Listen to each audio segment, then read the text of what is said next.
புரட்சியாளர் அம்பேத்கர் சொல்லியிருப்பாரு, தகுதியும் திறமையும் வெளிப்படும் பொழுது எதிரியும் நம்மை பாராட்டுவான்ட்டு. துணை முதல்வர் அழைச்சி விருது கொடுக்குறாரு. நேற்று 1:15 மணிக்கு கால் டெப்டி சிஎம் பேசணுன்றாங்க அப்படின்னு எடுத்து கிணித் வந்துருங்க அப்படின்னா எதுக்குலாம் தெரியல, வரேன் சார்னு சொல்லிட்டேன். அப்புறம் தான் வந்து பெரியார் பேரான விருது இளைஞர் நலத்துறை சார்பாக நடக்கும் நிகழ்ச்சி, அதில் பேச வாய்ப்பு கொடுத்து அங்கீகரிச்சார். நல்ல ரெக்கக்னைசேஷன் அது. அடுத்த நாள் நைட்டு தூங்கிட்டு இருக்கேன், திரும்ப 1:15 மணிக்கு கால் அன்புமே சார் கால் பண்றாரு. காலையில் உன்னை பார்க்கணுமா, வீட்டுக்கு வரட்டுமான்ட்டு.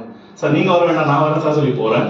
போன அப்புறம் வீட்டில் உபசரிச்சுட்டு அப்புறம் சொல்கிறார், நைட்டு அமைச்சர் பேசினாருமா, யாரை பற்றியும் பேசுனதே கிடையாது, நான் கனிமொழி மேடம் ஒரே சார் தான் இருந்தோம், 1/2 மணி நேரம் உங்களை பற்றி பேசினாரு, நான் அப்பயே முடிவு பண்ண உங்களுக்கு நிறைய சுத்தணும்னு சொல்லிட்டு அடுத்த நாள் காலையிலே கூட கௌரவிச்சு பள்ளிக்கல்வித்துறை சார்பாக வெளியிடவும் செஞ்சாங்க.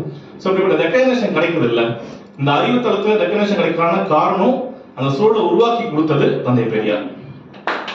அவங்க கம்பேர் பண்ணா ஒண்ணுமே கிடையாது, பணம் கிடையாது, அவங்க அளவுக்கு புகழ் கிடையாது.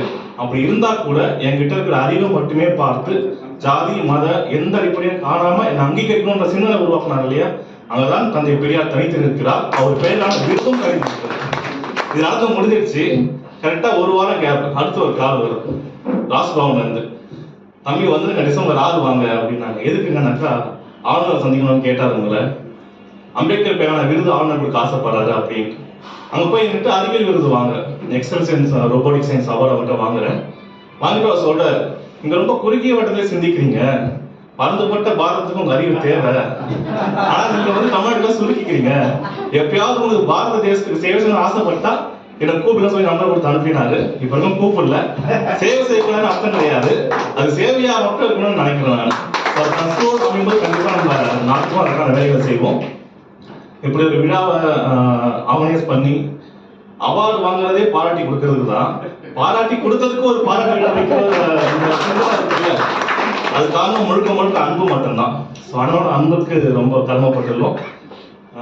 தமிழ் பேசினாங்க, எனக்கு ஆச்சரியமா இருந்தது, எனக்கு இப்படிலாம் பேச முடியுமா அப்படின்னு. நாங்க போறது அறிவியல் பேசிட்டு வருவோம், தொழில்நுட்பம் பேசிட்டு வருவோம், இந்த மாதிரி பேசுற நபர்களே பார்க்க முடியல. ஸோ ரொம்ப இது வந்தது, இப்படிப்பட்ட தமிழ் இன்னும் வழக்கு தான் இருக்கு அப்படின்றது இங்கதான் நமக்கு தெரிஞ்சது. அப்படி தான் சொன்னோம், கட்சி பாகுபாடு இல்லாம சத்குரு பிரதரும் சரி, தட்சிணாமூர்த்தி பிரதரும் சரி, எல்லாருமே உங்களோட தமிழுக்கு வந்து இங்க சிஷ்யரா இருக்காங்கன்னு நினைக்கும் போது ரொம்ப மகிழ்ச்சியா இருக்கு. உங்க கையில அந்த கேள்வியை வாங்கினது ரொம்ப மகிழ்ச்சி. வேதேசன் சார், கவிவர்மன் சார் 2020 கோவிட் அப்போ ஒரு வேலை பார்த்தாரு. அவர் இந்த கோவிட்ல வந்து இங்க வந்த ஒரு வடமாநிலத்தோட இறந்து போயிட்டாரு.